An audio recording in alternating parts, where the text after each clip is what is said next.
Namo tassa bhagavato arahato samma sambuddhassa. Namo tassa bhagavato arahato samma sambuddhassa. Namo tassa bhagavato arahato ma sambuddhassa.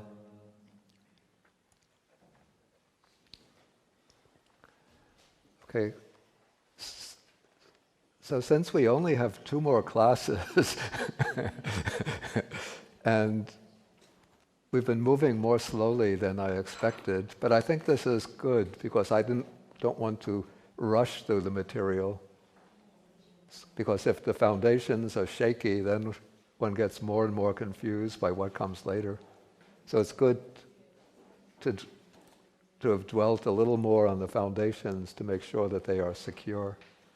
And what I want to do today and Monday, rather than dwell in so much detail on the material as I've been doing, but I want to take, in a rather cursory way, the rest of the section on objects and then on bases, and then and I want to do that in the first half hour of today's class.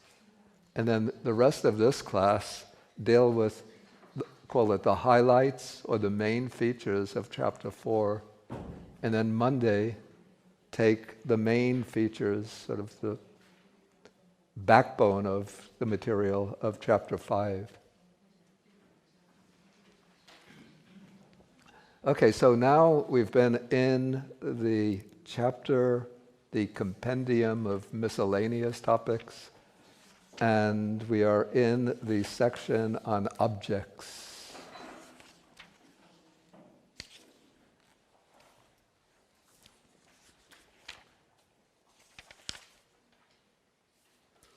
And so we saw last time that there are 6 kinds of objects. That is the visible form object, sound, smell, taste, the tactile object, and the mental object. And now I come to the section on classification by way of doors. And there's some part of this is quite interesting, so that's why I don't want to skip over this too lightly. Okay, so we look at the text. Okay, I'm now in section 17, and in my edition, it's the top of page 137. So the text says, "For all types of I-door consciousness, visible form alone is the object." So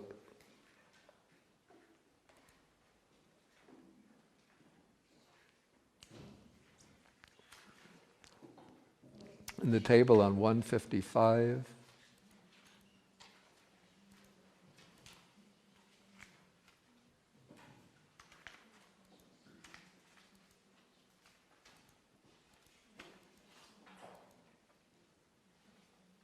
so if it's a visible form that appears to the mind, then all of these chittas in the series, not only the I consciousness, but all of these chittas from the I consciousness, actually from the 5-door adverting on, will take that visible form as their object. And the same for sounds in the case of the ear-door consciousness and so forth. And those pertain only to the present. That is, it's only a present visible form that will be the object of I consciousness and the other chittas in the series. Only a present sound that will be the object of ear consciousness and the other chittas in this process. So then if we just jump down to the guide, so it says, in an I-door cognitive process, all the chittas pertaining to that process take the visible form as their object.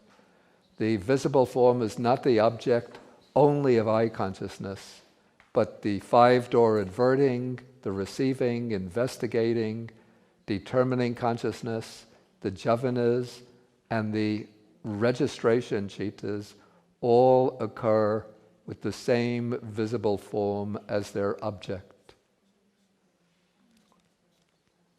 And within that process, these cittas cannot cognize any other kind of object. That is, if an eye-door process has started, an eye consciousness process has started, cognizing visible form, the investigating consciousness can't think, let me drop that visible form. Somebody is playing some interesting music in the next room, let me investigate the music. But once a visible object comes into range and this process has started, all of these cittas in the series take the visible form as their object.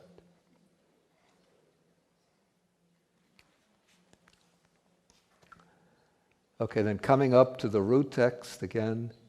But the object of mind or consciousness is of 6 kinds, and that object may be present, past, future, or independent of time according to circumstances.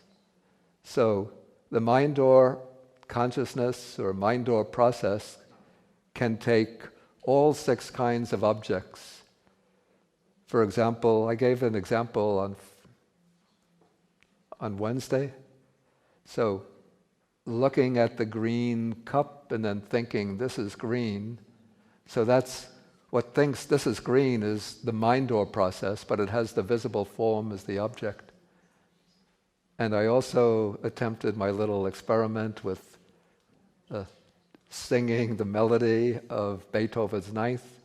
And so when you recognize that, it's a mind or process that takes sounds as its object. And then the object may be present, past, or future. You remember me chanting, well, not chanting, but humming the melody of Beethoven's Ninth. So that's past object. And maybe somebody is thinking that foolish monk is going to try to recite the melody again. So that will be about the future. Or maybe you're thinking, what am I going to do when I get out of this class? So then you're thinking about something in the future. So that's the object of mind or consciousness.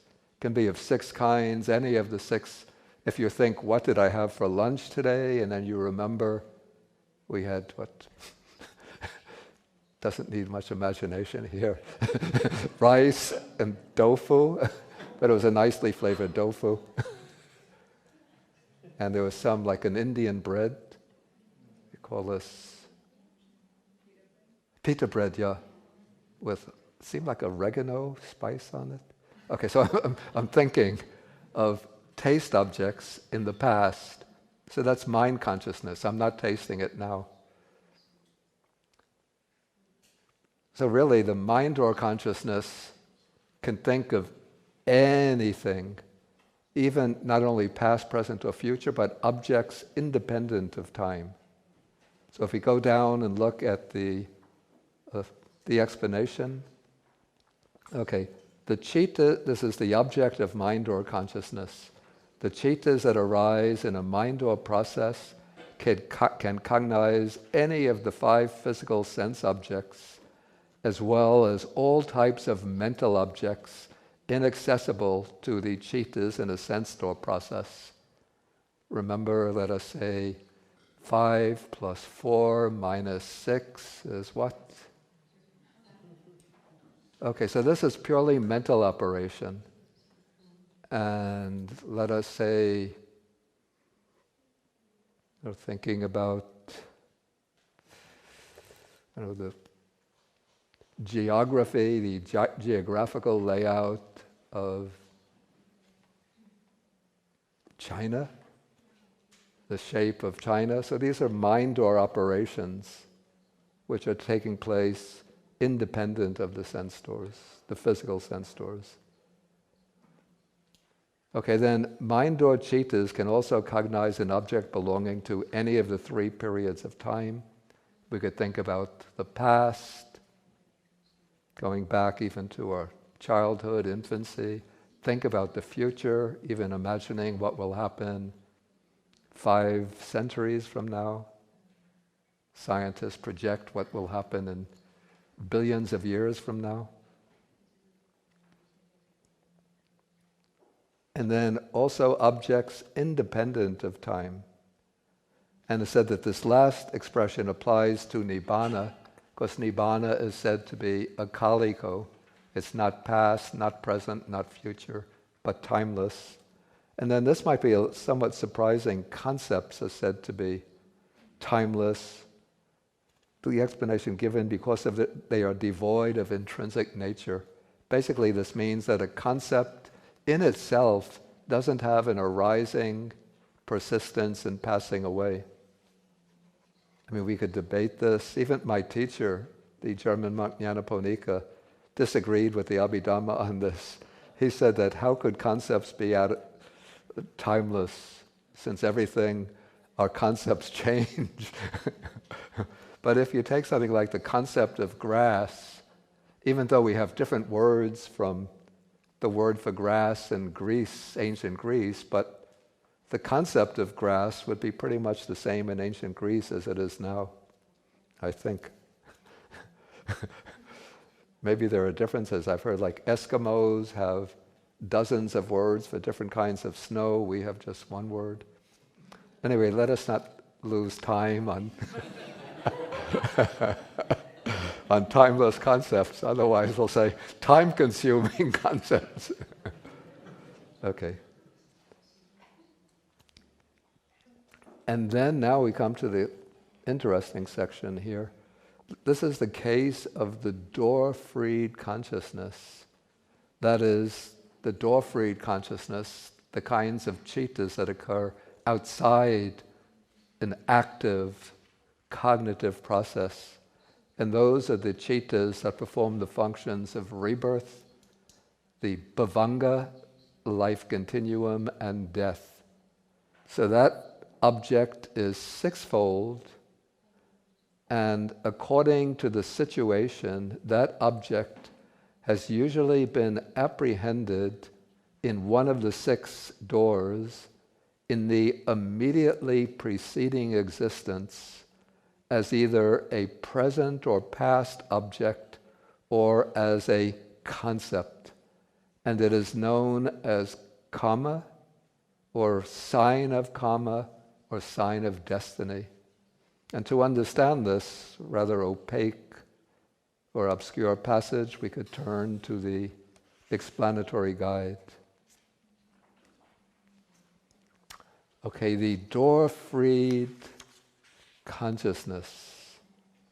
So again, that's the citta that performs in any single life those 3 functions of rebirth, bhavanga, and death.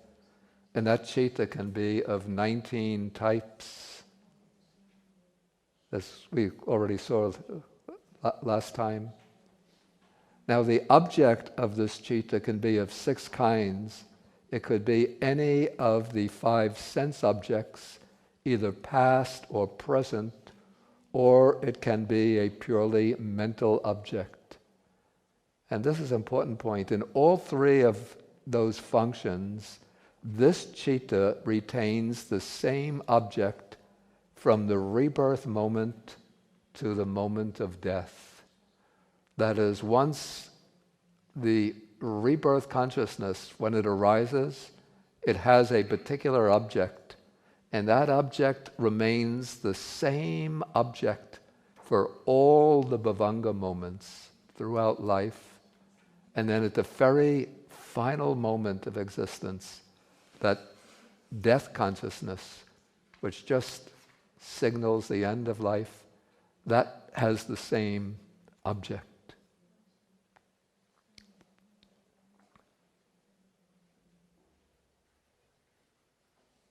Okay, so how does that object come about? So the explanation continues, the object of this door-freed consciousness in any given existence is usually identical with the object of the last active cognitive process in the immediately preceding existence. So it's not the death consciousness in the preceding existence, that one moment that just says life over, but it's the last active cognitive process that takes a particular object, and then that object continues over and becomes the object of the rebirth consciousness in the next existence. And then right after the rebirth consciousness, the bhavanga arises with the same object, and then that object continues right through to the moment of death. Okay, so when a person is on the verge of death, in the last phase of active consciousness, some object presents itself to the cognitive process, and that object is usually determined by a person's previous actions in that life and by present circumstances. And the object can be one of three kinds. So remember, the text said either a karma, a sign of karma, or a sign of destiny.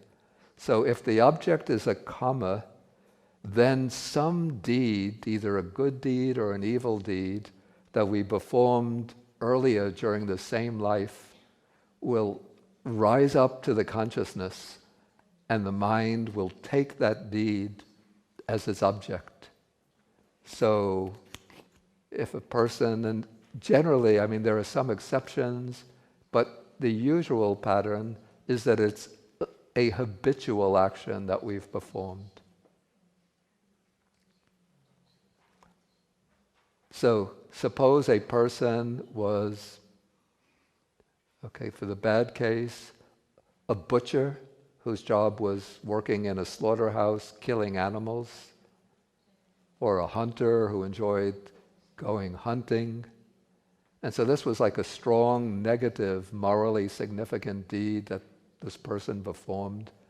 And so at the time in the last cognitive process, as the person is sort of entering the death process, then the act of killing animals or shooting animals will come up to the consciousness. And that will be, of course, as taking of life. It's an unwholesome karma and will be leading to an unwholesome rebirth. And so suppose this person was really killing a lot of animals, so it might be leading to a rebirth in hell. And so in the last active process, the act of killing comes up to the surface of consciousness, becomes the object of the last cognitive process. Then the rebirth consciousness takes as its object the act of killing, and that continues through the rest of the life.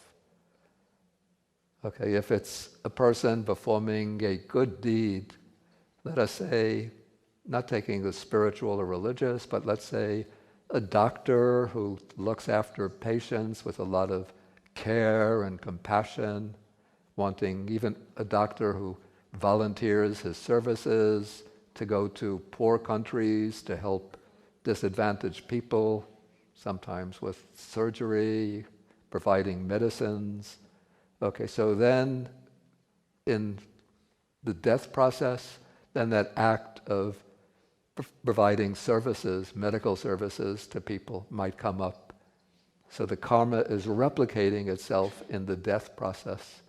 And then that will be the object of the death process, and then it will become the object of the rebirth consciousness and continue through the bhavanga in the next life. Okay, the second kind of object is called a sign of karma. In Pali, this is kama nimitta, and this will be an object or an image associated with the good or evil deed that is about to determine rebirth, or an instrument used to perform it.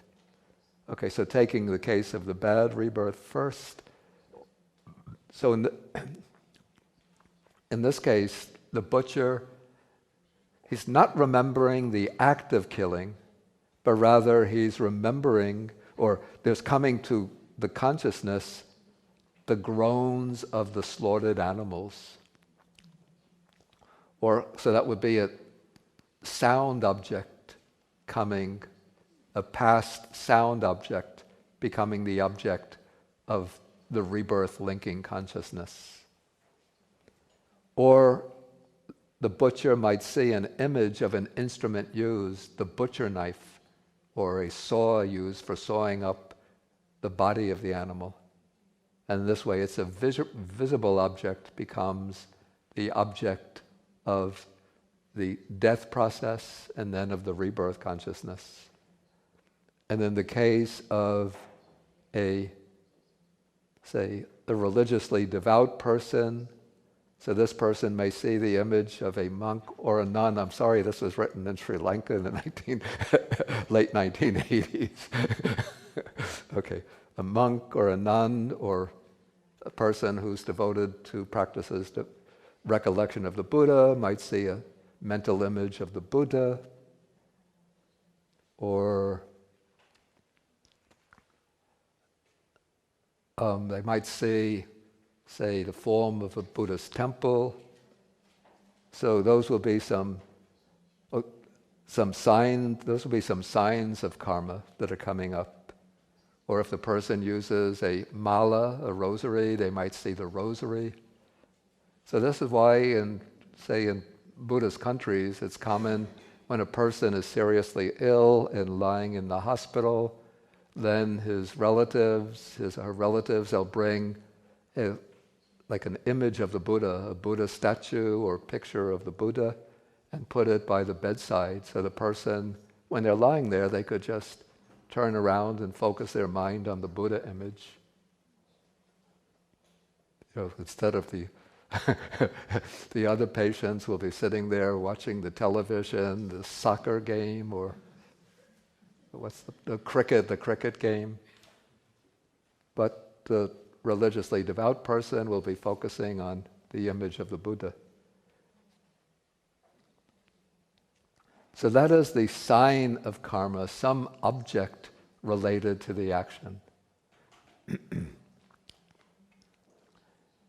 And then the third kind of object is called gati nimitta, which means a sign of the destiny. And that is some symbol, or we can say a foresign, of the realm into which the dying person is about to be reborn. So if the person is heading for a lower rebirth, if they've done a lot of heavy, dark karma, then they might start seeing the flames of hell start to appear, and maybe demonic beings start appearing and saying, "Come, come, we're waiting for you, we're waiting for you."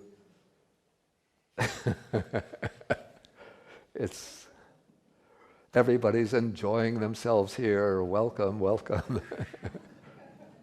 Or if they've been just led a very brute-like life, they might be heading for an animal rebirth, and so they might start seeing the farm, or the forest, or the jungle.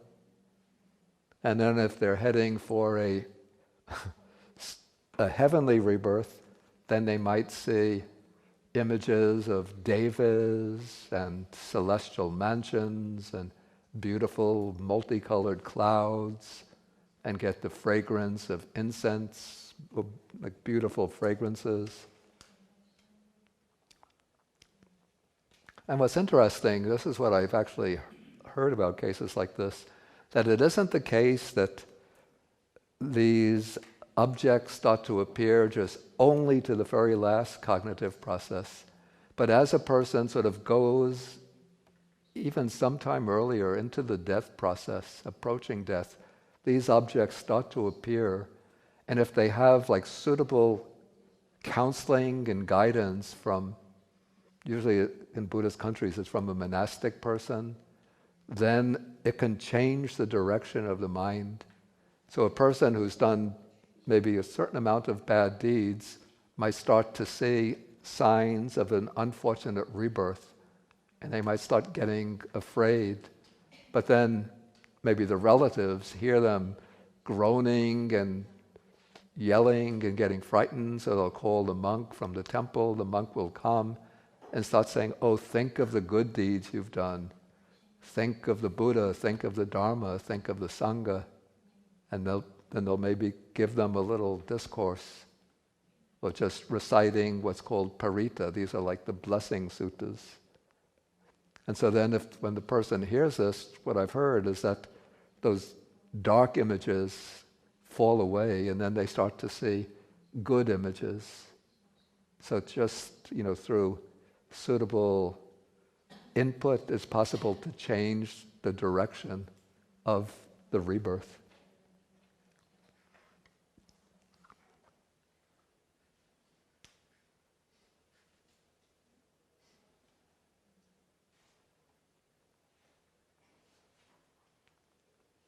Okay, these are all, so far, we're dealing with the cases of the sense sphere, rebirth in the sense sphere realm.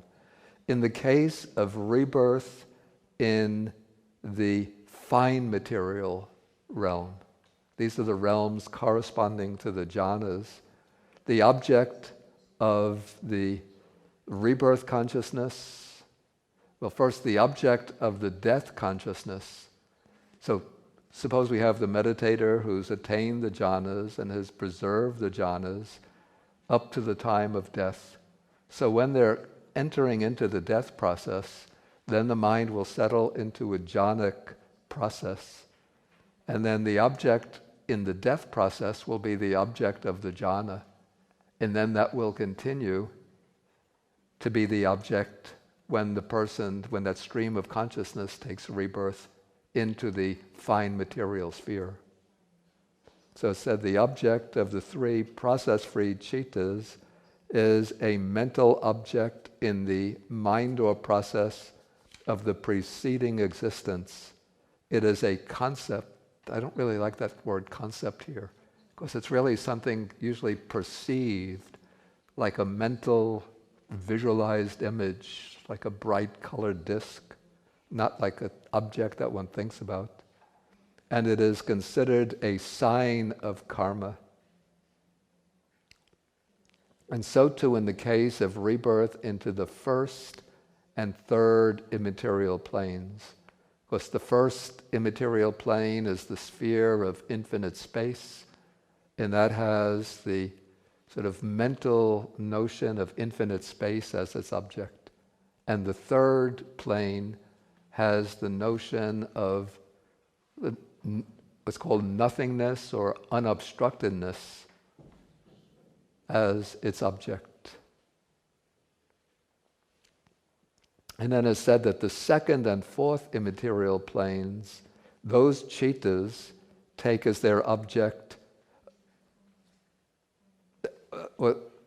the second and fourth immaterial attainments take as their object a citta.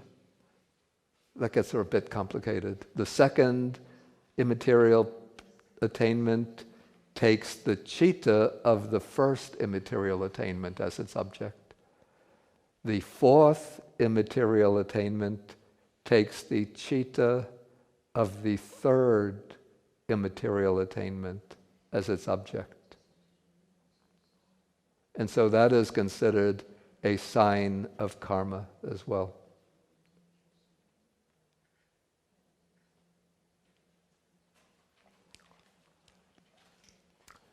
Okay, so this takes care of the objects. This is as much as I'll deal with in the section on objects. Maybe if there are any questions, I could take some questions on this. Yes, please.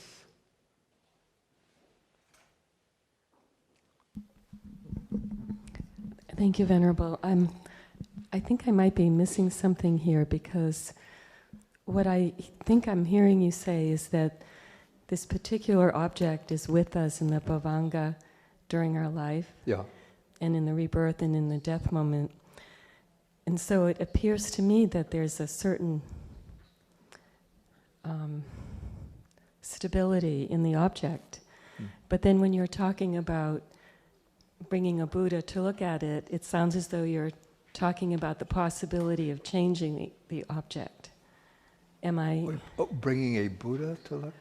Someone at the time of death bringing a Buddha Rupa in. Oh, I say Buddha Rupa, okay. Right, to look at. And Okay. So the sense I get is and I've heard practitioners say they practice for the moment of death. Yeah. In terms of that last moment. So my question is it stable or variable? Can you change it, or is it predetermined? Okay, I think I understand the point of the question. Yeah, those changes in the object, that is what is taking place in the period close to death, let us say in existence A. Existence A. So in this case, somebody might have fearful images starting to appear, indicating signs of a undesirable rebirth, and then they bring a Buddha Rupa, or they counsel a person to start thinking positive thoughts to change the object. Okay, so in that case, the object can change. But now once the death takes place, okay, so that's the last cognitive process. So let's say the person has, through that counseling, they take the Buddha image as the object of the last cognitive process. And now the rebirth linking consciousness and the bhavanga now will take that rebirth. The rebirth consciousness and the bhavanga will take that Buddha image as their object. And that object will remain the same for the bhavanga through the whole course of the life. It will never change in the course of the life. So our bhavangas all have the same object from the moment we took rebirth, according to this.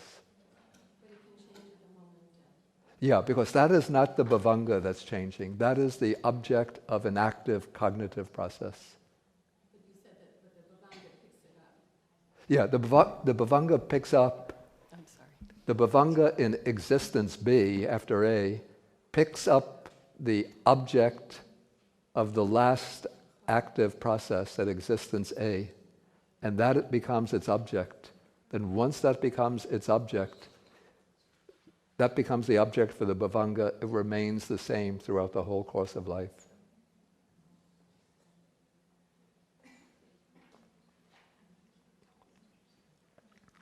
Oh, yes, please.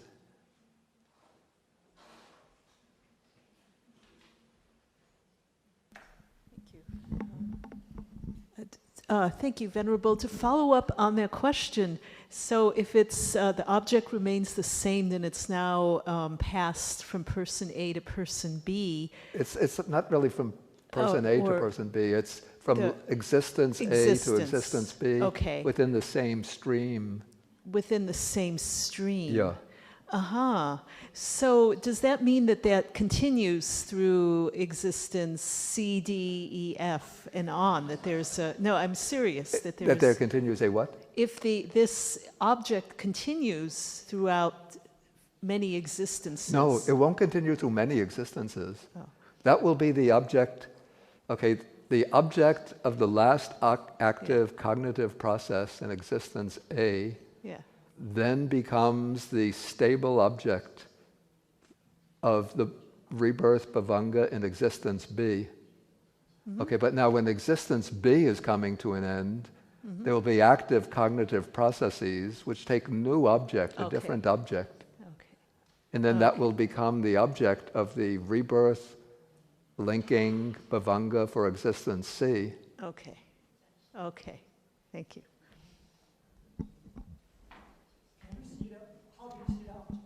Excuse me?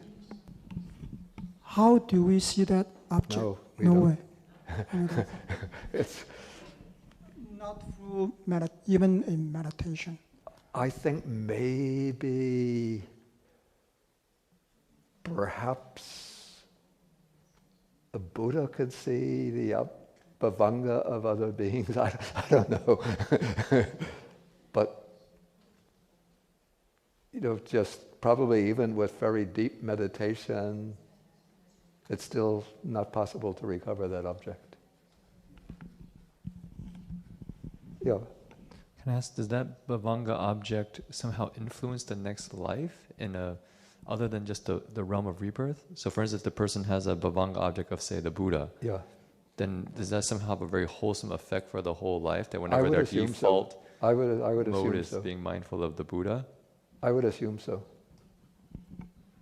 So I would say, let's just say through the working of other circumstances, that person is reborn someplace in, excuse me if we have any Iowans here, Iowa or Kansas. And somehow they wind up going to a trip to New York City or San Francisco. Somebody says, let's make a visit to Chinatown, very interesting. And then they're walking through Chinatown, and they come in front of a Buddhist temple, and then they see the Buddha image there, and it'll resonate, I think, with their mind, and sort of awaken that old seed.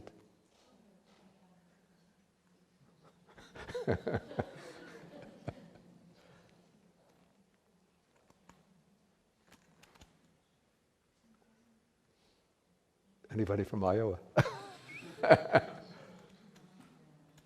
What is that? You are.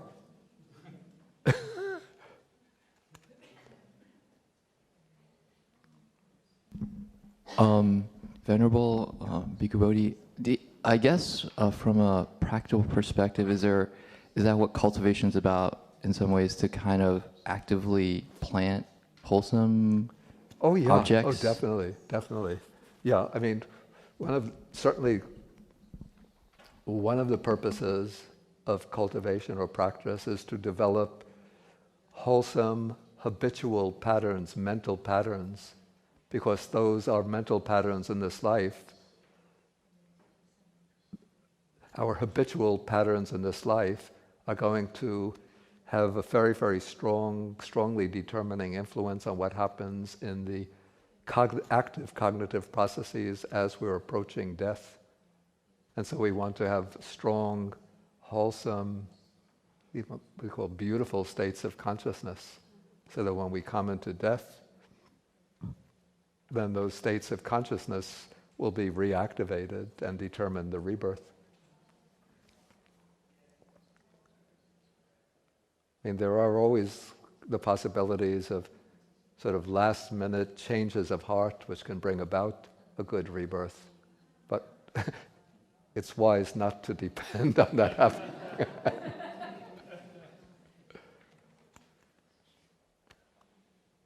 Because we could say it's something that usually happens to the other guy, not to me. Yeah, please. It's a little discouraging, if I'm hearing it correctly, which I may not be, that the possibility or opportunity for transformation within the life cycle is somewhat limited by what you're saying, right? Because doesn't the Bhavanga now sort of, in a way, dictate or have a strong influence on the quality of existence A or existence B? Yeah, I would say that is the case, yeah. So then the only possibility of transforming or changing that is at the time of death. No. Okay, I so think that's misunderstood. Yeah, that is a part of misunderstanding. Okay, a person is reborn as a human being. Okay, reborn as a human being, generally they'll have either two good roots or three good roots. And hopefully, if the person has some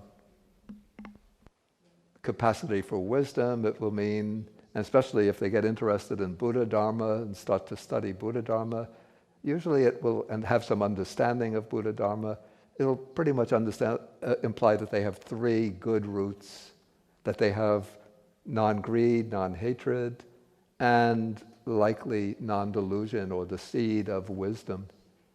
And so having three good roots, if one just has two good roots, one could still develop many wholesome qualities, but the capacity for deep understanding and especially for higher attainments will be limited. So if there's a very unwholesome I can't say the word. Bhavanga, yeah. Thank you, Bhavanga. There still is a chance of attainment or of at least overcoming that to a certain extent, right? Isn't there a story, I'm never going to remember, but was he a mass murderer or there was some... Yeah, but Angulimala would have had, he became an arhat, so he would have had 3 good roots. They didn't seem like they were operating in this lifestyle. The good roots could be very deeply hidden and buried beneath a lot of sort of the influences that come from one's interactions with other people. Yeah. Thank you. Yes, ma'am. I just wondering, how do we define death? How do we Death? How is that defined? define death? Yeah. It would be defined as the cessation of the last consciousness in the stream of consciousness in a given life. Actually, the formal definition, I think, in the Buddhist text is the cutting off of the life faculty. So it sort of presupposes that there's something called the jivitindriya, a life faculty, and when that is sort of cut off, it means death. So that means that it's after like the brain death? That's the kind of definition? I think that issue is not sort of explicitly raised in the Buddhist text, but I would say probably that brain death would not count as actual physical death in the Buddhist framework.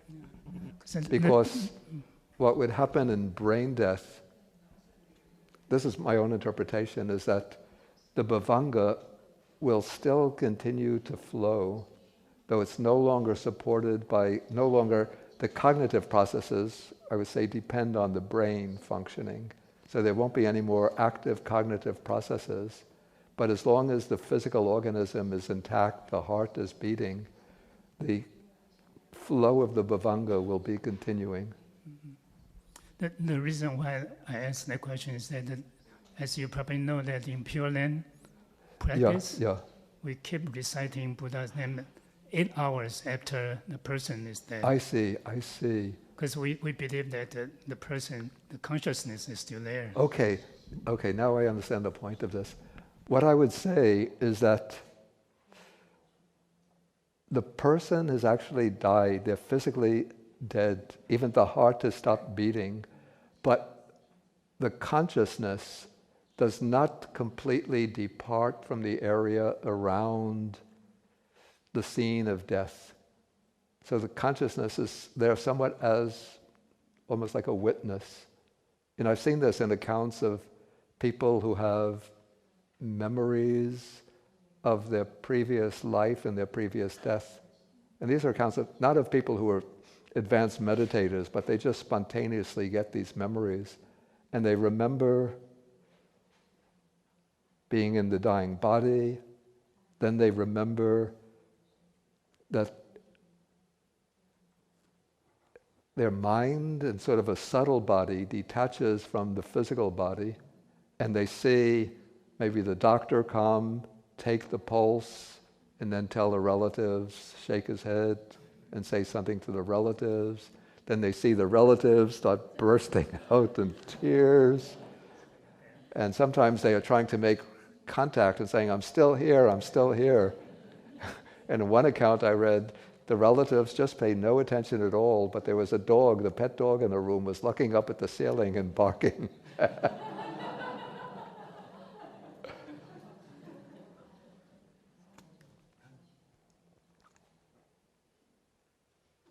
Okay, I want to move on now. So we're going to skip the rest on objects and move into bases and take this pretty quickly. Okay, the Pali word for base is vatu. This would be Sanskrit, vastu. Okay, so there are, now I'm on page 144 in this edition. It's section number 20.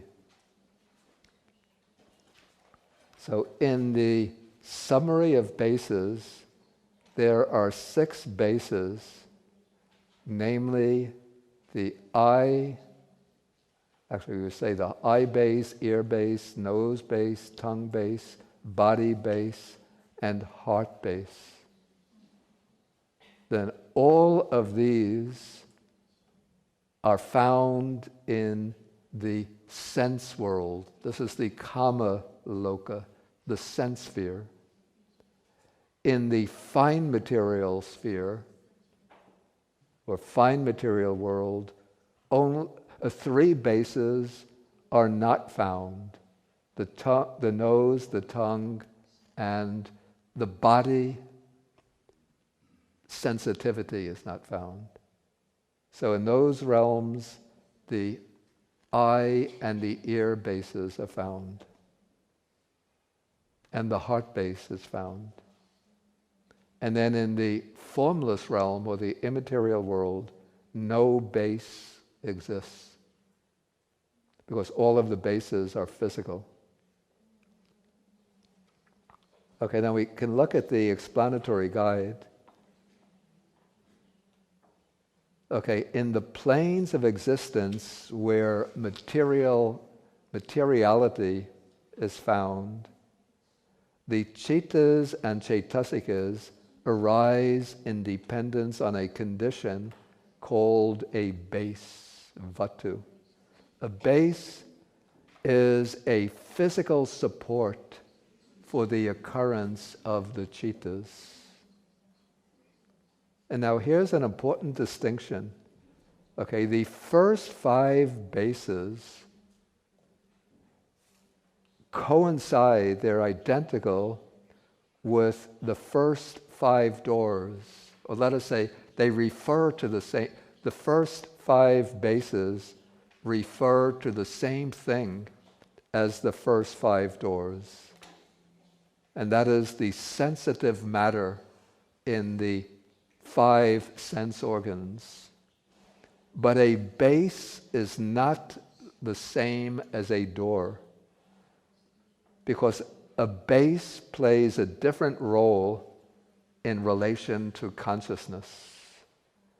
The door is a channel through which the chittas and chaitasikas of a cognitive process gain access to the object, whereas a base is a physical support for the occurrence of the chittas and chaitasikas. Okay, to illustrate this, we continue here, and we can see this from this table. Okay, in an eye-door process, many types of chittas apart from eye consciousness occur with the eye as the door. So you can see from this table, we have, apart from eye consciousness, we have the receiving, investigating, determining, the jhavanas, which can be 55 kinds of jhavanas can arise. Maybe not all, I think 46 can arise. 29 kinds of jhavanas can arise through the eye door. Then there are several different chittas, I think 11 kinds can arise with the function of registration. So many chittas arise. For those chittas, they have the eye door as their door. But it's only eye consciousness that has the eye as its base. So the base is the physical support for that kind of consciousness. So eye consciousness has the eye as its base. Ear consciousness has the ear as its base. And no other citta has the ear as its base except ear consciousness. Similarly, nose consciousness has the nose sensitivity as its base. No other kinds of chittas have nose sensitivity as their base. Similarly for the tongue and for the body.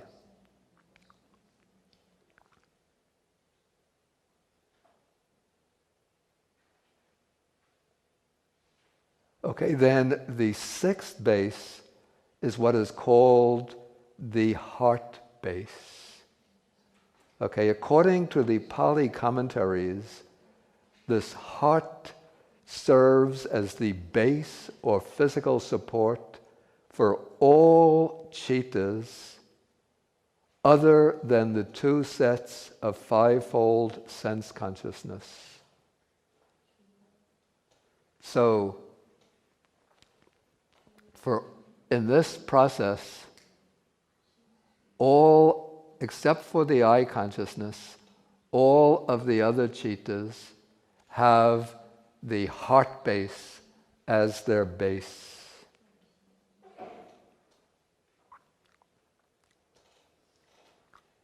Okay, in the canonical Abhidhamma, the heart base is not mentioned, but the last book of the Abhidhamma Pitaka, which is called the Patana, says simply that there is a certain kind of matter, of rupa, in dependence on which the mind element and mind consciousness element occur. And then the commentaries explain that that kind of matter that's referred to is the heart base, which is not identical with the physical heart itself, but it's supposed to be a subtle kind of matter which is located somewhere in the vicinity of the heart. Now, like people who are influenced by modern science think that this is ancient Indian superstition or false belief that the brain must be the seat of, or the base of consciousness. But I agree with the old Abhidhamma commentaries. If you practice the meditation on loving kindness, where do you feel it? Really, yeah. Or you think of compassion of people who are suffering, where do you feel it? It's no accident you feel it here. And when people are severely disappointed, we don't say that they're brain broken.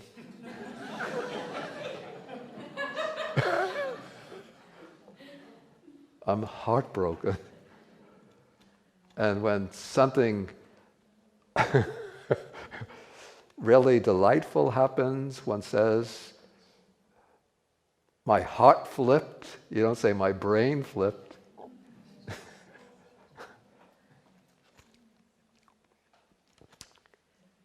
And I have an analogy.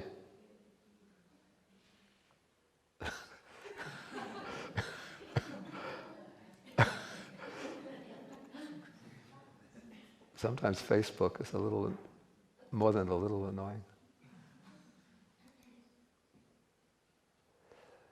Yeah, I have an analogy to illustrate this.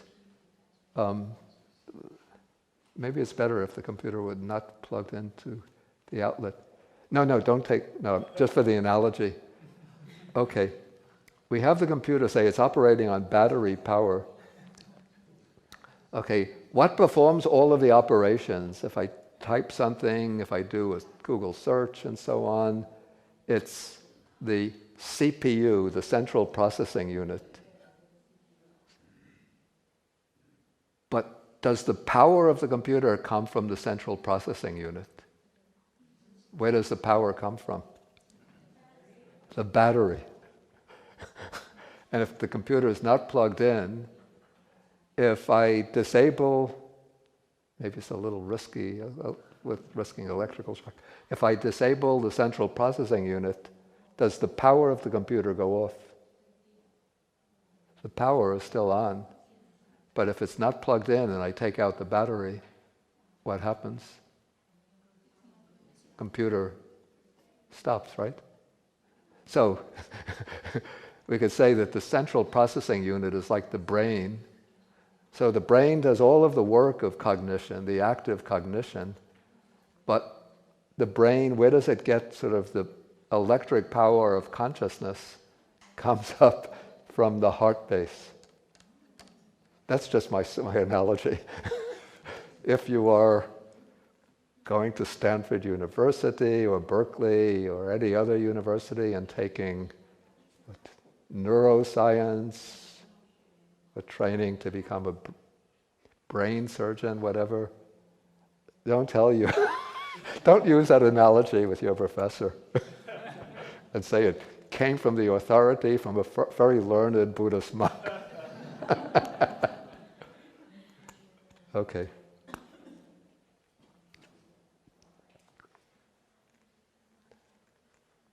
Okay, so it said, now continuing with the explanatory guide, in the sense world now. So in the sensuous plane of existence, all 6 bases are found, except in the case of those who are born blind or deaf. In that case, the eye base or ear base is not found. Then in the fine material world, those 3 bases of nose, tongue, and body are absent, since those are considered to be relatively coarse types of experience, gross types of experience.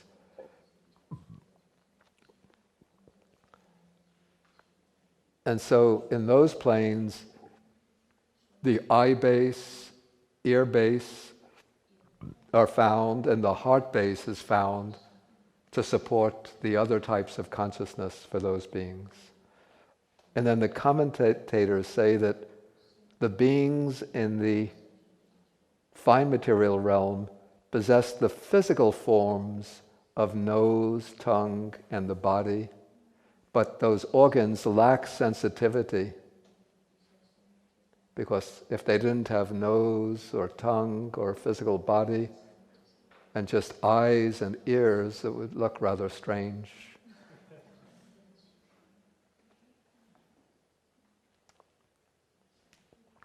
Okay, as to what kinds of consciousness occur on these bases, okay, the 5 kinds of sense consciousness, and those are 2 pairs, unwholesome resultant, wholesome resultant, occur entirely dependent on the 5 sensitive parts of those sense organs as their bases.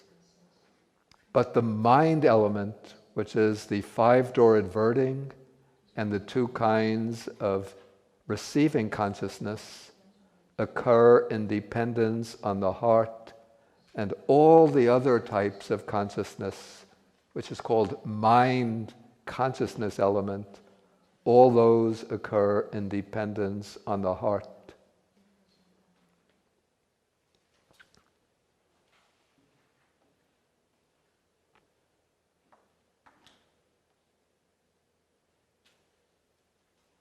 And then certain remaining types of consciousness, whether wholesome, unwholesome, functional, or supramundane, may be either dependent on or independent of the heart base. That depends on whether they occur in the realms in which matter exists, then they occur dependent on the heart base. But those states of consciousness can also occur in the immaterial realms, the formless realms, in which case they don't depend on the heart base.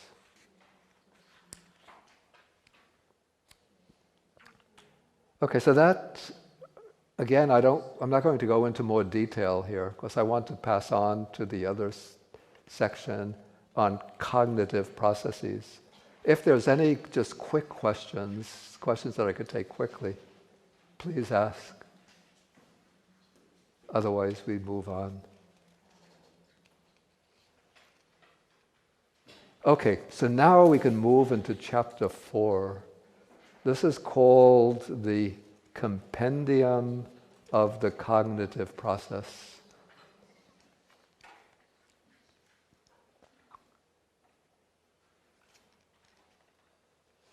And so this is the Viti Sangaha. And so in the preceding chapters, the author has classified the states of consciousness in regard to feelings, roots, functions, and so on.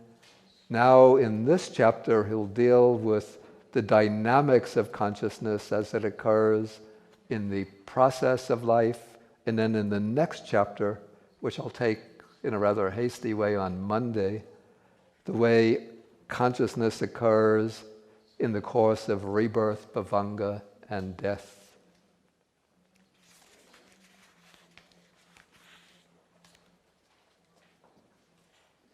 And now I'm going to jump over the 6 sixes and come to the section called the 5-door process. I have this on page 153. Is it still on 153? And it's starting with number 6, the very great object. Okay, and that is illustrated by, the very great object is illustrated by this diagram that I've been referring to all along. But now we're going to see in more detail what is entailed by this diagram.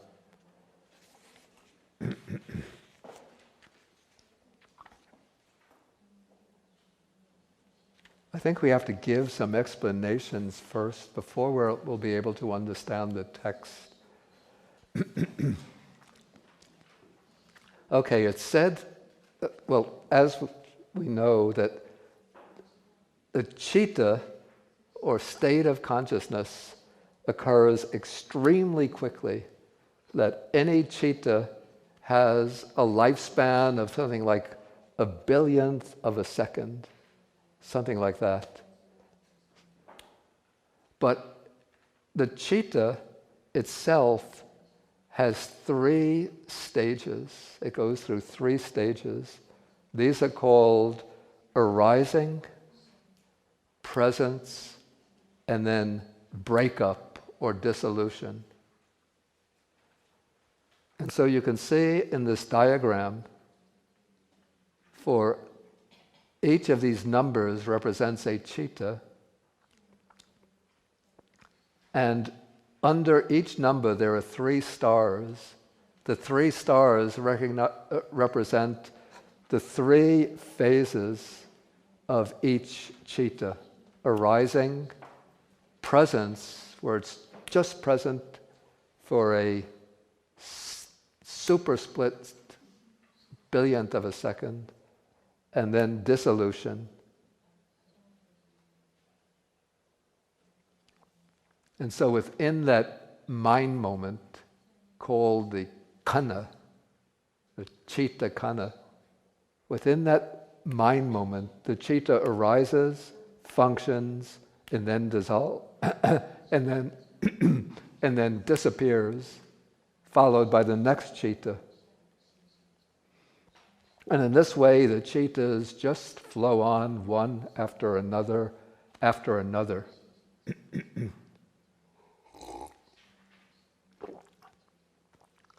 Now, in a process occurring through the physical sense doors, the citta will take as its object some material phenomena, and it will arise based on a physical basis. It will arise based on a physical basis, the vatu, the basis. And the material phenomena are also arising and passing very, very quickly. However, the material phenomena arise and pass more slowly than the mental phenomena.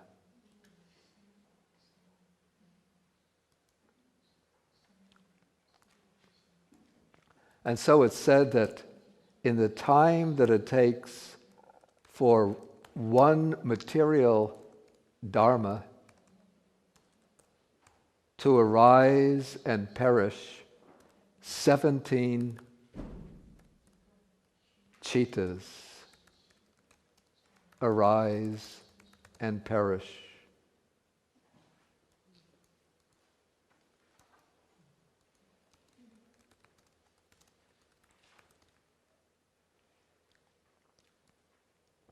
And that is why in what is called the very great object, when there's a very great object, which doesn't mean that it's a beautiful or excellent object, it means a strong object. This is why the cognitive process takes 17 moments, because to fully cognize a physical object, a sensory object, these 17 mind moments, 17 citas, are necessary. And so looking at the explanatory guide, jumping down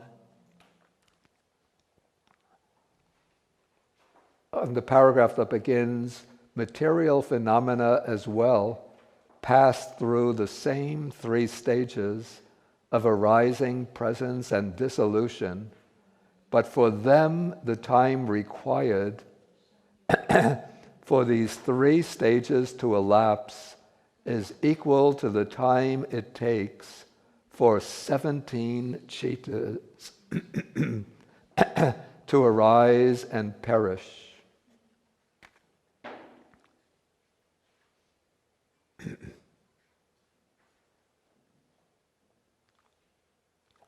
The stages of arising and dissolution are equal in duration for both material and mental phenomena. But in the case of material phenomena, the stage of presence is equal to 49 sub-moments of mental phenomena.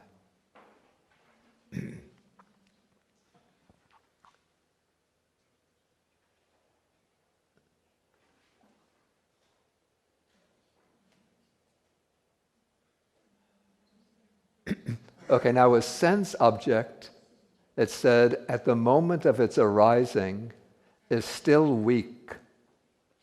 So when the sense object arises, that moment of arising, it's weak. But then when it reaches the moment of presence, it becomes strong. And then it can enter the avenue of sense. So when it reaches the stage of presence.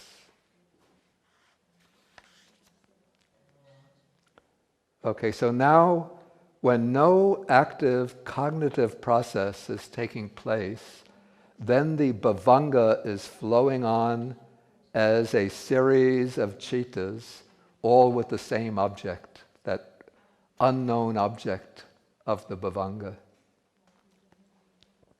Okay, now we're going to be taking an I process as our example. So suppose a sense object, a visible form, enters a sense door. It comes impinging on a sense door. So a visible form strikes at the eye door. So at the moment that it strikes, one bhavanga citta passes by. That is called the past bhavanga. Okay, then when the object strikes the sense faculty, okay, that one bhavanga passes by, then the bhavanga is said to, metaphorically, it's said to vibrate. It's shaken. So it shakes for 2 moments, sort of 2 vibrations take place owing to the impact of the object. And with the second vibration, the stream of the bhavanga stops. So that is why this is called, again, I always laugh when I say this, arrest bhavanga. Bring that bhavanga down to the police station for questioning. Okay. So it's the cut off bhavanga, the stream is cut off. Okay, and then when the bhavanga is cut off, then there arises the 5-door adverting consciousness. And that really marks the beginning of the actual active process of cognition. And now, since this is a prominent object, or very prominent object, so after the I consciousness, there occurs the receiving consciousness, which takes in the form, the investigating consciousness, which exercises a very primitive, very simple function of investigation, the determining consciousness, which in a very simple way determines the object, and then come 7 jhavanas responding to the object, sort of reacting to it in some way. Then come 2 moments of registration, and then the drop into the stream of the bhavanga. And so we can look at the actual text now. Okay, so this is, I have it on the top of page 154.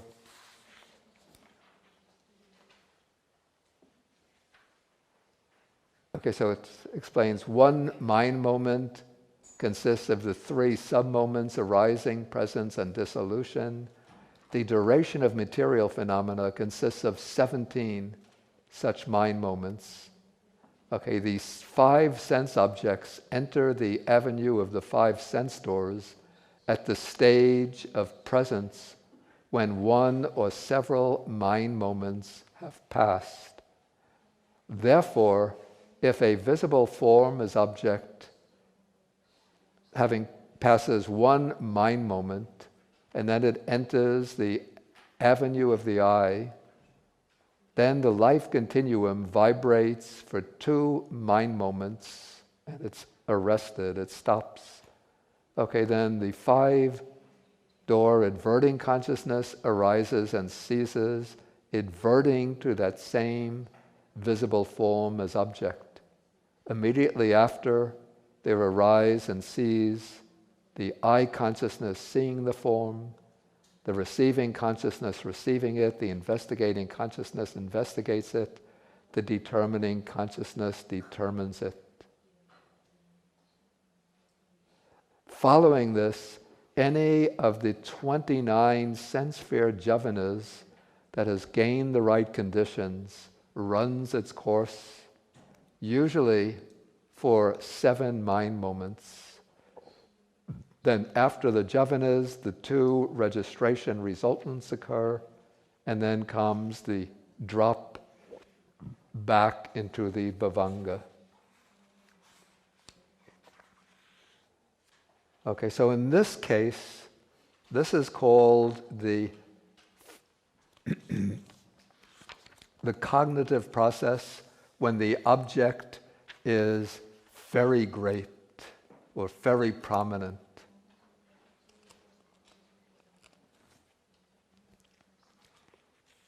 But this is not always... before we come to the next, there's a good simile to illustrate the succession of stages. We have this on page 158. I have it on page 158. This is the famous mango simile. Okay, the ancient teachers of the Abhidhamma illustrate this process occurring in the sense doors with the simile of the mango. So a man with his head covered goes to sleep at the foot of a mango tree, and then a ripe mango falls from the stalk to the ground, and it grazes his ear. Then the man is awakened by the sound of the mango. He opens his eyes and looks. Then he stretches out his hand. He takes the fruit, squeezes it. Then he smells it. Then he eats the mango, swallows it, appreciating its taste, and then he goes back to sleep. Okay, the man sleeping at the foot of the mango tree, this is like the time when the bhavanga is flowing by. When the ripe mango falls and strikes the man's ear, this is like the instant when an object strikes one of the sense organs. For instance, the eye. Okay, the time when the man awakens through the sound, that is like the 5-door adverting consciousness turning to the object. The time of the man opening his eyes and looking at the mango, that's like the eye consciousness accomplishing its function of seeing. The time of stretching out his hand and taking the mango is like that of the receiving consciousness, receiving the object. The time of squeezing the fruit is like that of the investigating consciousness, investigating the object.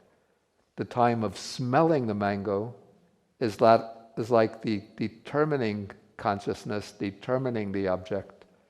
The time of eating the mango is like that of the javana experiencing the flavor of the object. Then the swallowing of the fruit while appreciating the taste is like the registration consciousness taking that object, which was the object of the javana phase. Then the man going back to sleep, that is like the fall back into the bhavanga.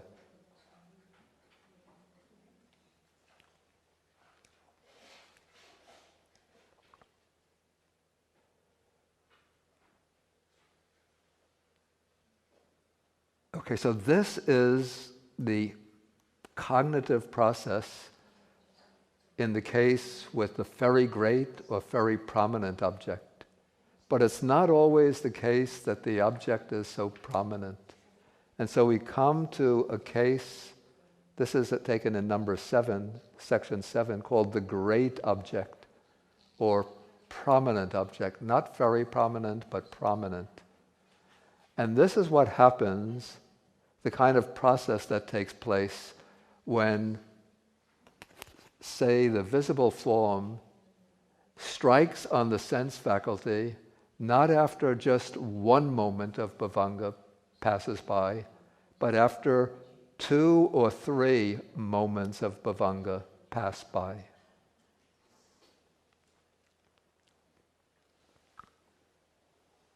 Okay, so it's said, first I'll read the text and give the explanation.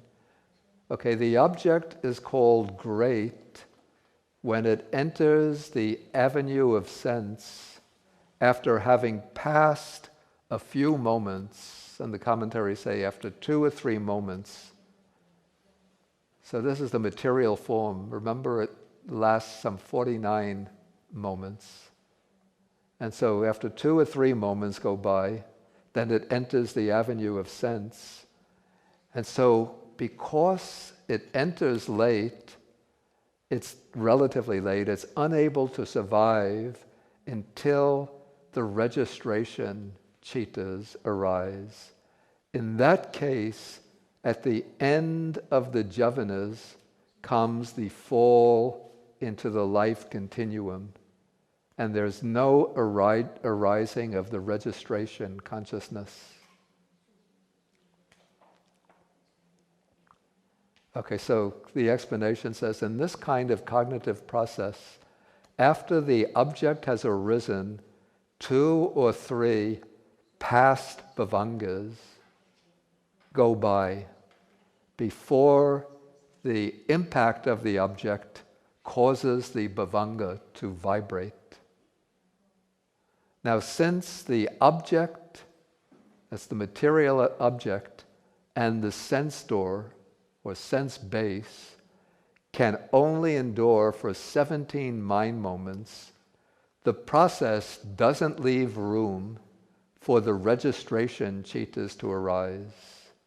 The registration cannot occur even when there are 2 past bhavangas, since the registration occurs either for 2 mind moments or not at all. Okay, when 2 past bhavanga chittas go by, then there's room for 15 more chittas to arise during the lifespan of the object. And to see this, we have another table.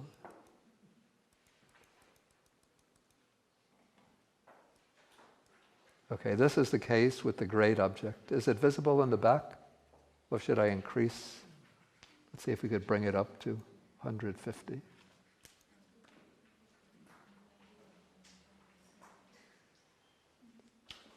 Can you see back there?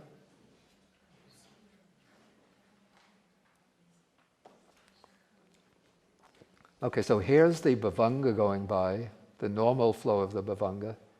Now, two more bhavangas go by while the object comes into range. And so there's the vibration of the bhavanga, then the arrest bhavanga, then comes, the key is down here, the five-door adverting, I consciousness, receiving, investigating, determining.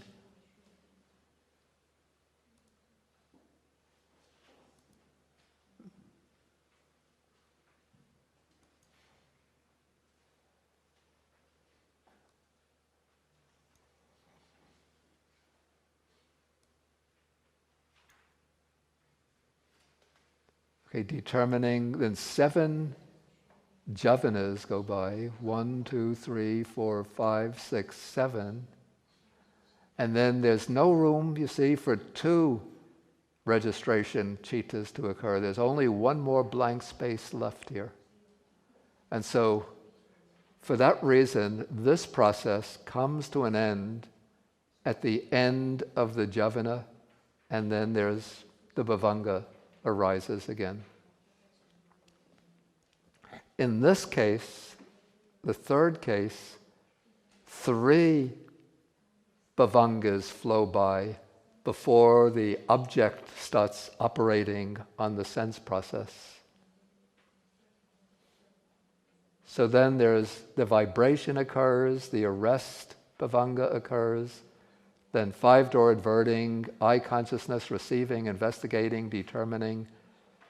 7 jhavanas occur, and the 17th citta here is the last jhavana. And so the process breaks off and ends at the 7th jhavana.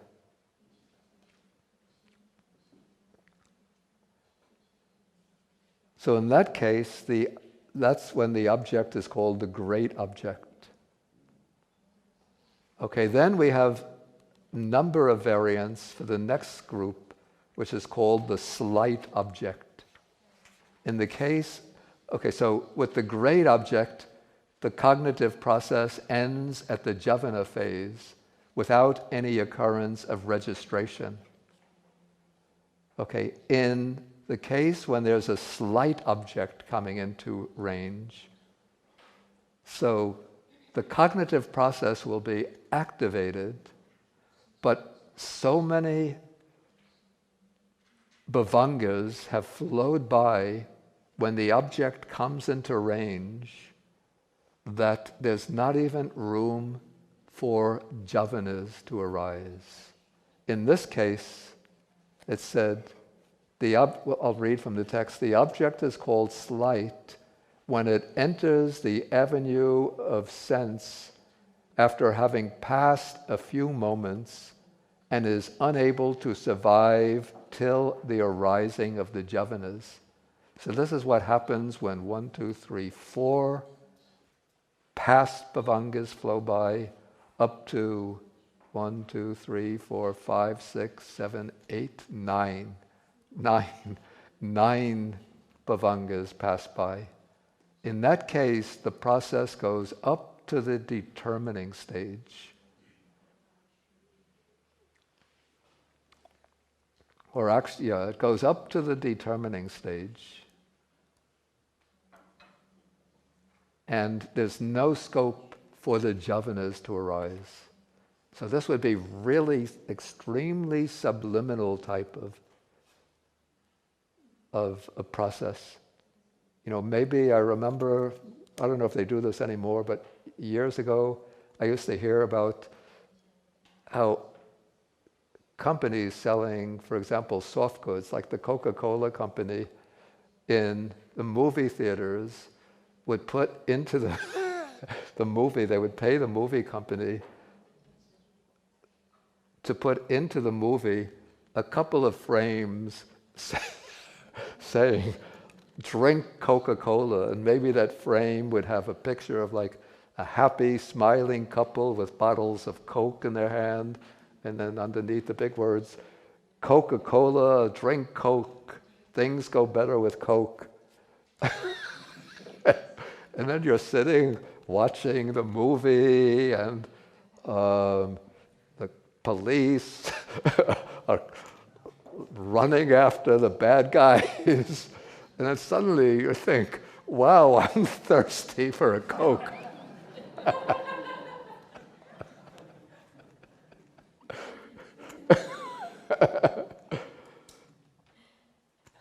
And since you're really engaged in the movie, you tell your friend, why don't you go back there and get us a couple of Cokes? So why is that craving for the Coke arisen?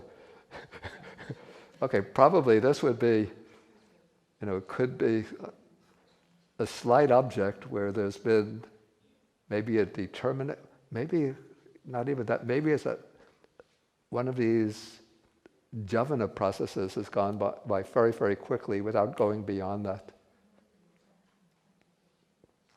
But anyway, here we have some determining of the object, but it's not enough for the jhavana stage to take place.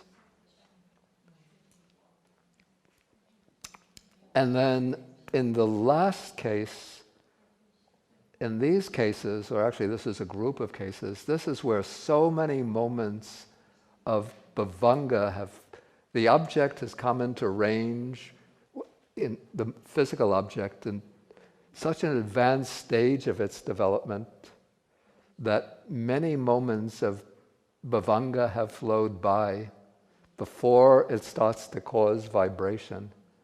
And so in these processes, all that takes place is some vibration of the bhavanga. There's just a little vibration of the bhavanga, and then the process stops. It goes back into the regular quiet flow of bhavanga. And so it says that the object is called very slight when it enters the avenue of sense, when it's close to the point of ceasing. That would be 1, 2, 3, 4, 5, 6, 7, 8, 9, 10. So the material object, the physical object, lasts 17 mind moments. So here there would be 1, 2, 17 mind moments, and 10 of those are taken up, in this case, 1, 2, 3, 4, 5, 6, 7, 8, 9, 10. 10 of those are taken up by the past bhavanga. So there's only 7 spaces left. So not even enough space left for the I consciousness to arise, receiving, investigating, determining, and so on. So there's just vibration of the bhavanga, and then stops. Okay, so those are the 4 types of cognitive processes in the 5 physical sense doors. So it's called the very prominent, slight, and very slight. And it's also named by way of the degree of presentation of objects. So it's said to be the course ending with registration, the course ending with jhavana, the course ending with determining, and then the futile course, that is the course that doesn't reach the stage of, that doesn't go beyond the vibration of the bhavanga.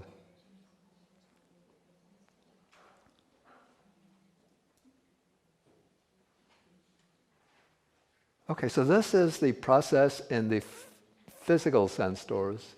So now I'll ask whether there's any questions about these kinds of processes. And do, at your leisure, look over this table. It's very helpful for seeing the details. Any questions? Yes, Chris, that's you. Thank you, Venerable.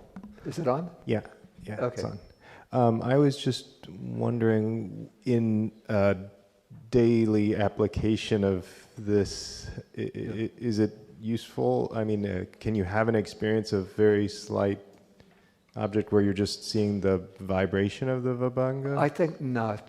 Okay. I think where we've become really aware of objects would probably be maybe only in the stage when there's registration. Though maybe, probably I would say the stage when there's jhavanas without registration might be affecting us.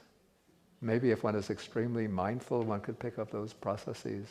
But I think it would have to be the mindfulness which has been honed through deep samadhi and then coming back out of samadhi and observing with very, very keen attention.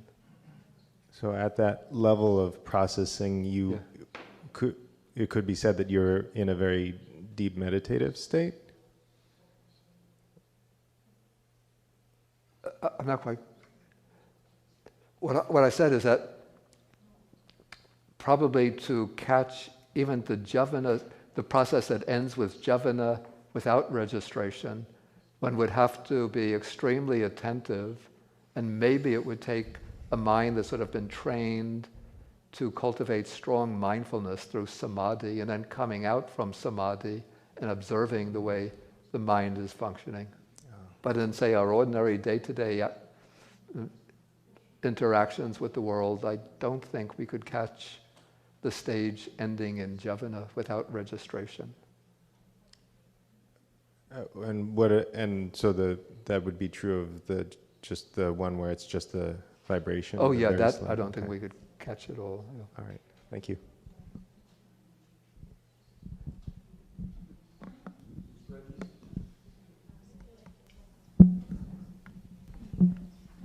Is registration the same as labeling? I mean, at what point do we say that's an apple or... No, I think we're going to come to that.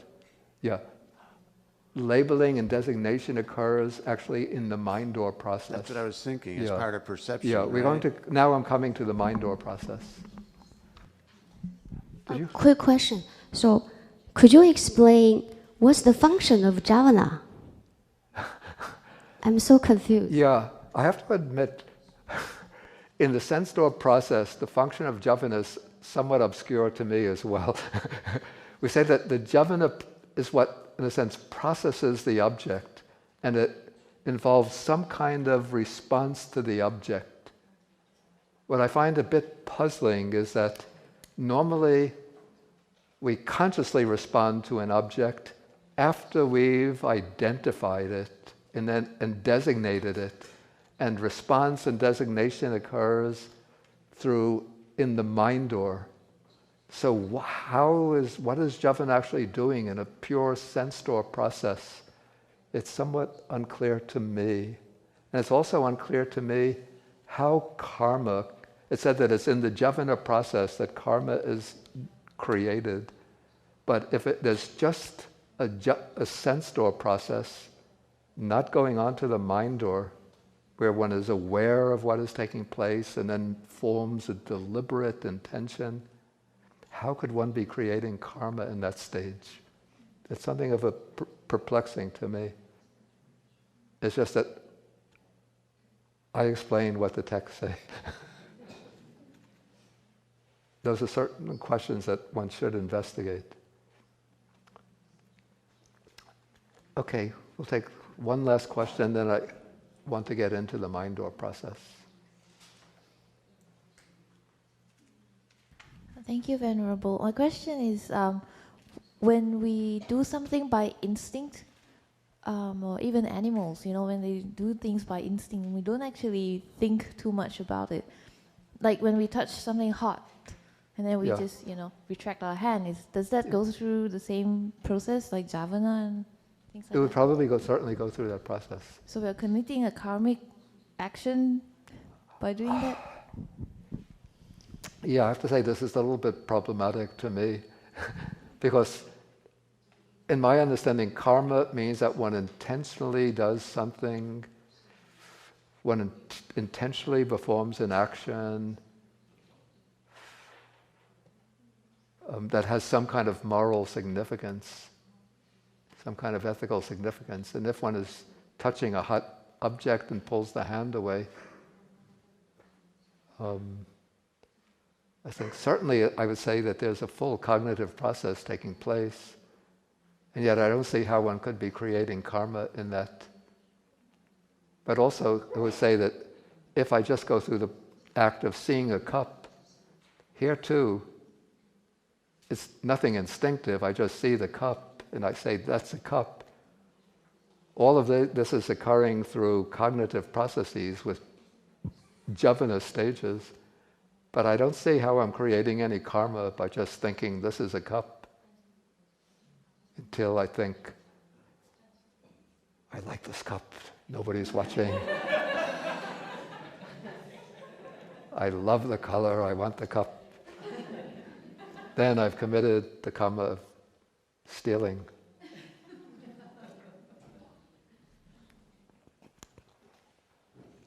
Okay, let us go into the mind-door process. Now here, the mind-door process does not depend on objects actually coming through the senses. The mind-door process can take sense objects, but it doesn't occur while a sensory object is actually coming into the range of the senses. Okay, so let us first read the text and look at the explanation. Okay, now the mind-door process is divided into two broad categories.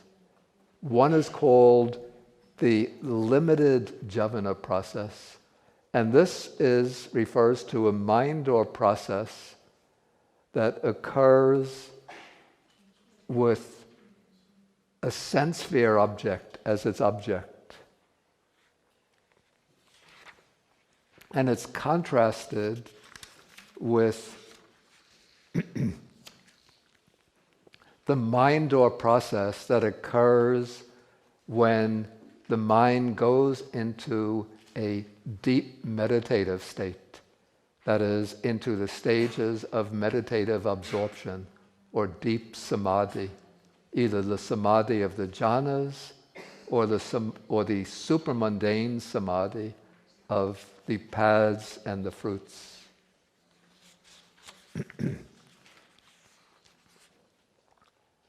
Okay, now the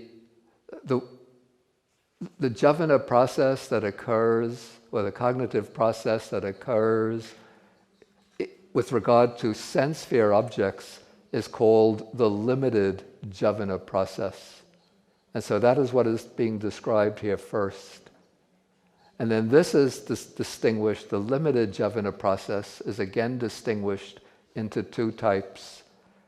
That with a clear object and that with an obscure object. Okay, so first it takes the case when a clear object arrives. So when a clear object enters the avenue of the mind door, then the vibration of the life continuum, the mind door adverting, the jhavanas, and at the end of jhavanas, the registrations all take place. Following this, there is the drop into the bhavanga. See, we have a diagram for this. So here is the clear object. So here we have the bhavanga flowing by, and now there's no sensory object outside which is interacting with the mind on these occasions. But it's some mental object, purely mental object, comes up. So here there is a vibration, then there is the adverting to the object, then there is the mind door, there's the vibration of the mind, the vibration of the bhavanga, then the arrest of the bhavanga. Then comes the mind door adverting, and then 7 moments of the javana, and then 2 moments of registration, and then the drop into the bhavanga.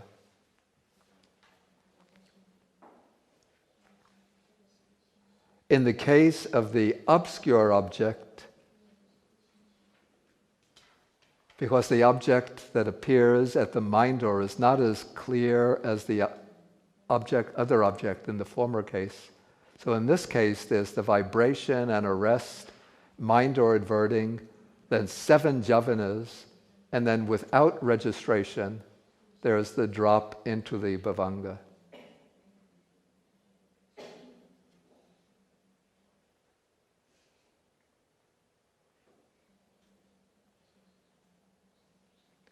Okay, now we could look at the explanatory guide. Okay, the mind door process includes both the limited, or this is also called the sense sphere process, which we're dealing with here, and the cognitive process in absorption. And the cognitive process in absorption, that relates to the sublime. That's the attainment of the jhanas or the formless meditations, and it includes the supramundane, the world-transcending attainments. Okay, then the limited or sense sphere mind door process is itself twofold. That which follows a 5-door process, and that which is independent of the 5-door process. Okay, now we take first the mind door process following a 5-door process. And I think I got the simile from the commentary. So just as when a gong is struck by a baton, the gong sends forth a continuous stream of reverberation. So you hit the gong, and then you get the bong, and then you get a continuing bong, like that. So when one of the 5 sense doors has been impinged upon by a sense object, first there occurs the 5-door process. And then after that 5-door process ceases, I think this would be a 5-door process with registration that would have to occur. So after that 5-door process has ceases, then that past sense object comes into range at the mind door, and it sets off many sequences of mind door processes. And so because these cognitive processes occur as the sequel to the 5-door process, they are known as consequent processes. And they are counted as 5-fold by way of the 5 sense doors which they follow, either the eye, ear, nose, tongue, or body. Okay, then there's a Burmese Abhidhamma master from the late 19th century, early 20th century, named Ledi Soyador, who explains the kinds of processes that occur following the sense door process. And he says that it is in these consequent processes that distinct recognition of the object occurs. So such recognition does not occur in the bare sense door process itself. And then I'm not sure where he gets these terms from, but these are the terms he uses. So he says an eye door process, for example, is followed first by what is called a conformational mind door process, which reproduces in the mind door the object just perceived in the sense door process. Then comes a process grasping the object as a whole, then a process recognizing the color of the object, then a process grasping the entity. I guess that has the function of identifying what is the entity that has that color, or that this process grasps the entity of which the color is a quality. Then comes a process recognizing the entity. Then comes a process grasping the name. Then a process recognizing the name. And then probably there are many other processes that would follow. And so in this guide, I say that, so the series of processes exercises a synthesizing function. So they fuse the perception of distinct shots of the object into the perception of a unity. And then comes the recognition of the color, then the recognition of the entity, and then the recognition of the name. Okay, so this is a process occurring through a sense door. So we could take, for example, other examples, maybe, again, listening to the notes of a melody. So there would be the ear consciousness hearing each note, and then it would be the mind door process that synthesizes these notes into a melody and then recognizes what is the melody and then gives a name to the melody. And then if one takes up a spoon of ice cream, there comes the taste, and then that would be the sense door process through the tongue. Then there would come the mind door process, which it goes through various stages, and then it can recognize, that's the taste of chocolate ice cream, vanilla ice cream, and so on. Okay, then there's the independent mind door process. This occurs when any of the 6 objects enters the range of cognition entirely on its own, not as a consequence of an immediately preceding sense door process. Okay, the question may be raised, how a sense object can enter the range of the mind door independently of a proximate or immediate sensory impingement. And so Lady Soyador mentions various sources through what was directly perceived earlier. So an example, okay, I can remember now there is a peacock that hangs out around the door, near the door of the cottage where I'm staying.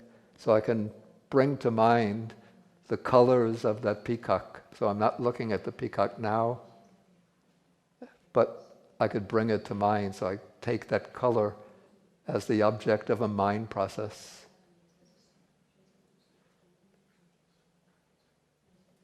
Okay, or by inference from what was learned by oral report. So, anyway, there are various conditions for the arising of mind or process based on a sense object when there's not immediate sensory perception.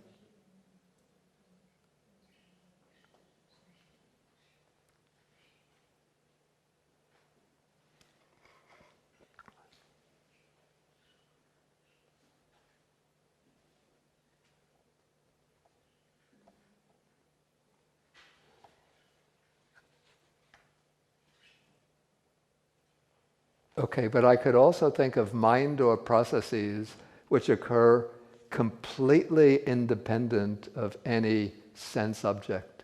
This would be working, for example, with abstract ideas, concepts, judgments, formulations, understanding, meanings. So all of this is independent. Of course, if I'm in conversation, I get meanings maybe from somebody's voice, from sound objects, but the meanings themselves are things fabricated by the mind. So those will be mind objects, independent of sense objects.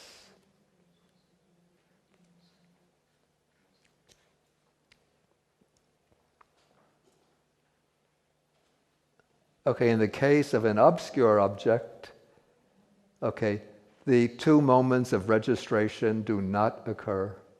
And so there's the jhavana stage followed by the immediate drop into the bhavanga.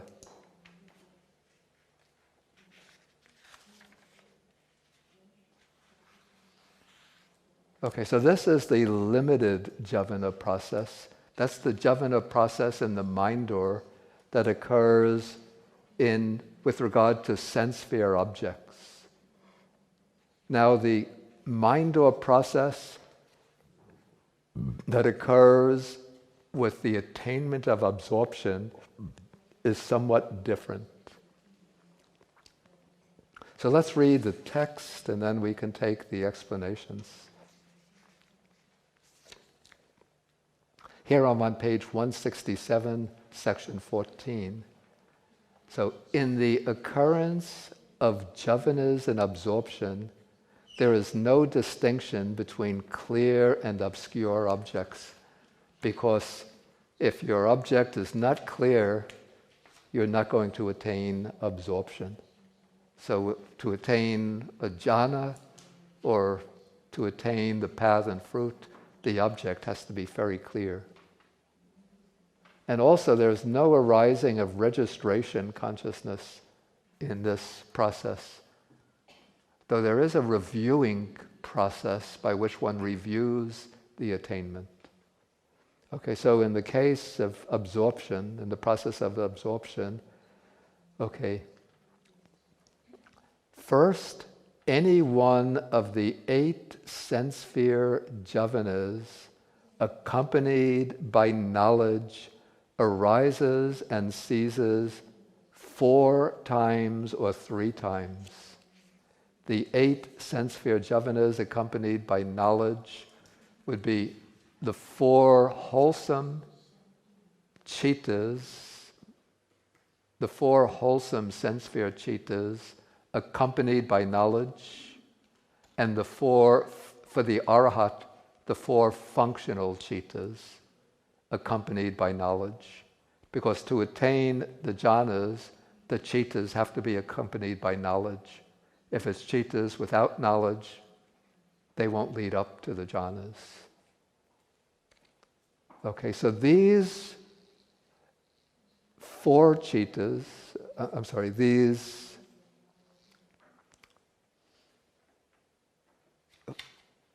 So these chittas, one or another of these 8 chittas, accompanied by knowledge, arises and ceases 4 times or 3 times in due order, as they have these special names, which I'll explain: preparation, access, conformity, and change of lineage. Now these are sense sphere chittas occurring in the jhavana stage. I have the diagram on page 169.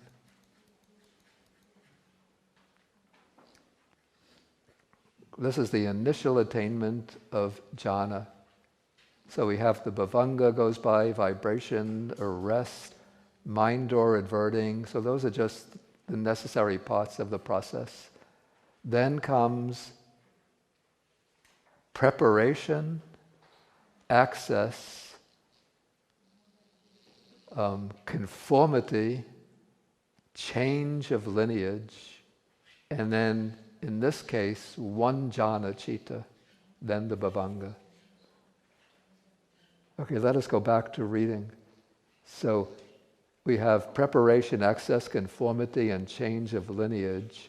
Remember, those 4 are sense sphere chittas, either the wholesome chittas or the functional cittas accompanied by knowledge, immediately after they have ceased, in the fourth or fifth moment, any one of the jhavanas pertaining to the sublime, or we're taking the jhana, so let's take any one of the jhana cittas enters upon the process of absorption.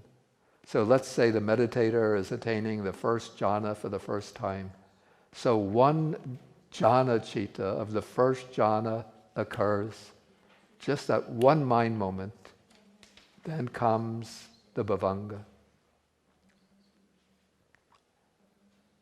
Okay, that's for the average meditator who goes through, has this moment of preparation. But if there's a keen meditator, then there's no moment of preparation. And so that meditator goes from mind-door adverting to access, then conformity, change of lineage, and jhana, then the fall into the bhavanga. Okay, for the attainment of the path and fruit, it's somewhat different. Okay, taking the average meditator here, okay, there comes the vibration of the bhavanga, the arrest, mind or adverting, then preparation, access, change, conformity, change of lineage, then comes one moment of the path. The path is always just one moment, necessarily one moment. Then 2 moments of fruition. But for a meditator with sharp faculties, that moment of preparation can drop out. And so this meditator or practitioner goes from the mind or adverting directly to access, then to conformity, change of lineage, then comes the moment of the path, and then 3 moments of fruition, and then back to the bhavanga.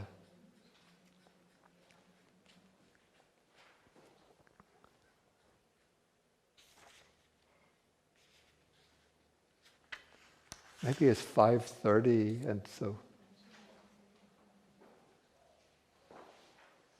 maybe, okay, let us, in the 1 minute or 2 minutes, at least we could take the explanation of this, taking in due order, starting from due order.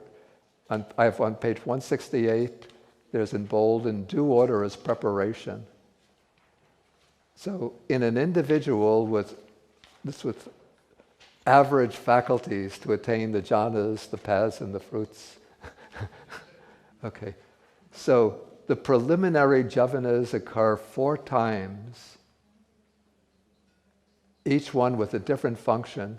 So the one called preparation prepares the mind for the attainment to follow. The next is called access, because it gives access to the higher attainment to follow. Then the third moment is called conformity, because it's bringing the mind stream into conformity with either the jhana or with the path. The next moment is called change of lineage, because now the stream of consciousness is actually changing over. It's sort of like that switch, going from the sense sphere either to the fine material sphere for the jhanas, or the immaterial sphere for the formless meditations, or to the supramundane sphere for the path and fruit. So there's a changeover of lineage, change taking place, change of the sphere taking place.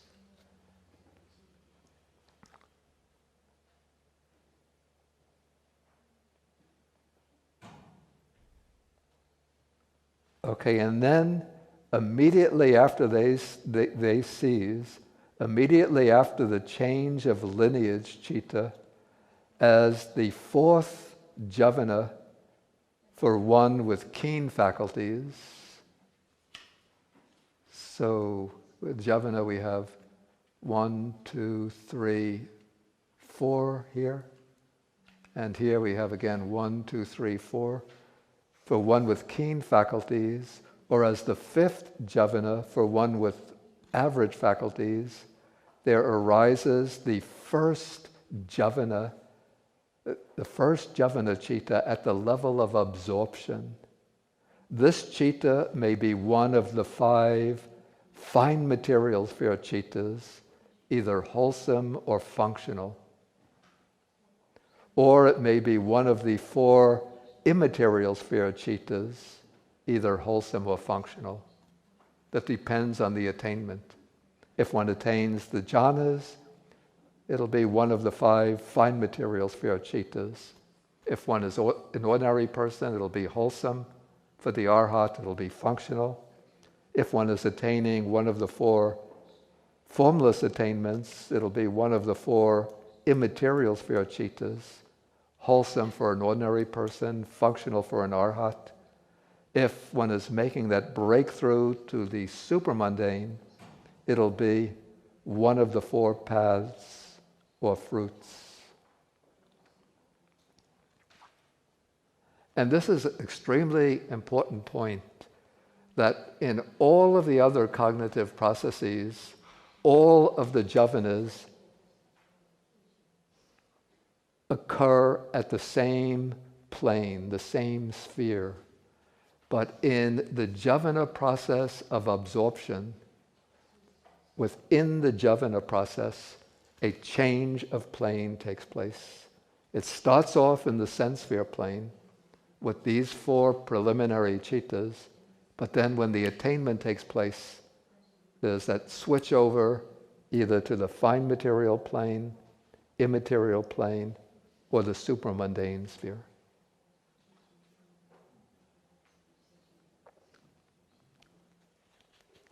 Okay, I will sort of pick up on this, review it, and there's a little more to cover in this chapter.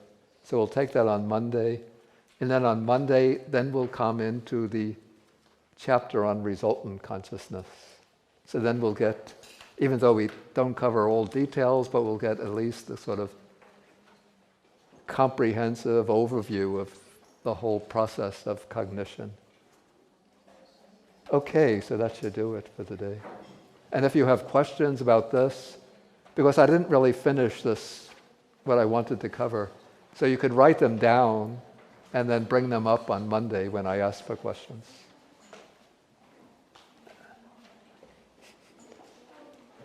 Okay, so we're going to end with the sharing of the merits.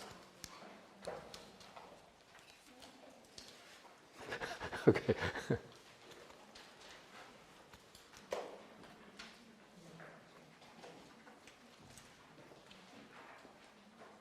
So everybody has that sheet. Akasata chabumata deva naga mahitika punyantang anumoditva chirang rakantu sasanam. Akasata chabumata deva naga mahitika punyantang anumoditva chirang rakantu desanam. Akasata chabumata deva naga mahitika punyantang anumoditva chirang rakantu mang parang. Etavata cha amhehi sampadang punya sampadang sabbe deva anumodantu sabba sampati siddhya.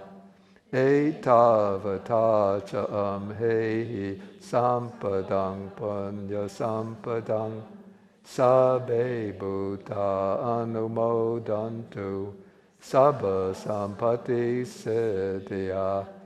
Etavata cha amhehi sampadang punya sampadang sabbe anumodantu Sabba sampati siddhya bhavagupadaya avichihetato etantare satakai upapana rupya rupicha asanya sanyino dukkha pamuchantu pusantu nibbutting.